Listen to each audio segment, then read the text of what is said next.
Here's my top 10 NBA players. Steph Curry at number 1? You have had to been born in 2006 to actually think he's better than LeBron, who's not even on this kid's list. What's good, guys? Welcome back to another episode of Called Out. And of course, it's your boy, Jerry D. Y'all gotta know how this works by now, right? We're calling out the good, the bad, and the ugly of social media comments. Let's kick it off with Twitter, baby. Charles Barkley on the GOAT debate. Kareem was the greatest in his generation. MJ was the greatest in his. LeBron's been the greatest in his. You can't compare eras. It's impossible. You know, although this might be the best take on the GOAT debate, people can't help themselves. Just think about it, Chuck. If I walked up to you and said, Dunkin' Donuts is better than Krispy Kreme, you're probably gonna smack me upside the head. How do we cut out the generations? Because I feel like Kobe was the best player in the league for at least a decade. MJ prevented people from winning chips. Steph Curry prevented LeBron from winning more chips as well as others. So who's really the GOAT of this generation? Now, if this ain't some baby bag bull, check it out, Bruce Leroy. There's only one thing that Steph does better than LeBron James, and that's obviously shoot the basketball. Steph has also been blessed to play in a consistent system, which a lot of superstars can't say over the course of their career. For anybody that thinks Steph is better than LeBron, I just assume that you were born in like 2006. Here's my top 10 NBA players of all time. Steph Curry at number 1? Again, you have had to been born in 2006 to actually think he's better than LeBron, who's not even on this kid's list. I don't want to be mean to him. Let's keep going.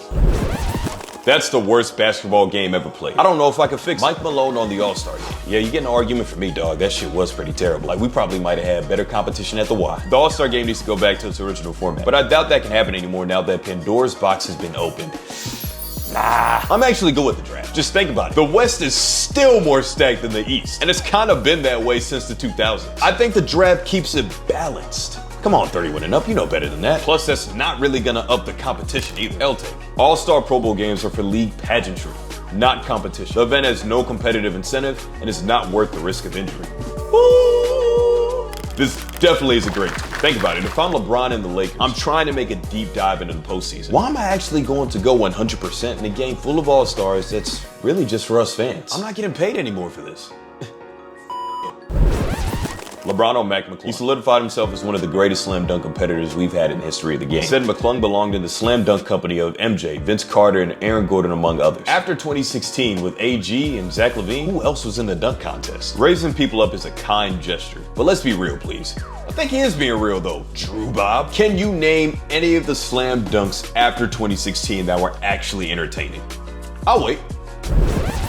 Reddit, what you got for me? Kyrie Irving. I don't know who created the term load management. I think it dehumanized some of us in terms of the way we prepare ourselves day to day. The narrative needs to change in terms of this load management. People pay a lot of money to come watch you. And Kyrie, you missed a lot of work in the past, buddy. It's all behind us now, it's water under the bridge, but I just know people are gonna kill you for this shit. What Clay and Kawhi are doing is called load management. What you do is called not showing up for work.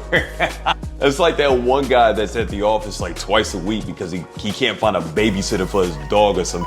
Seriously, I just wish he would shut the up, man. He's so out of touch with what life is like for the rest of us. Now hold on, I'ma defend Kyrie because I know some of y'all that are watching probably have called out of work for some reason. I don't wanna hear that. Everybody miss work. Like your name is spray paint. Now, if you actually wanna make a career out of that, you gotta blow up, you gotta be big. But if you're working a 9 to 5, what type of do you do so you can go paint one of your murals? Cavaliers announced intentions to retire Kevin Love's number 0 jersey. Hi, Kevin. Hi. What is your question?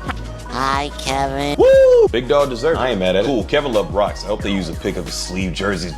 No. No. Hell no. Seriously, no, that shit actually really upsets me. Those sleeve jerseys were garbage. They just look like YMCA uniforms that they make for the kids. I hated the sleeve jerseys. What do you think people tore out of them? It's like some ugly shirt or sweater that like your auntie or grandma gets for you that you just like, ugh. But I wear it because I love you. That jersey. Kyrie gonna be the one out of the big 3 that doesn't get his jersey retired in Cleveland. What the are you talking about, Larry? If K-Love is getting his jersey retired, Kyrie's definitely gonna get his retired. He probably hit the biggest shot in NBA history.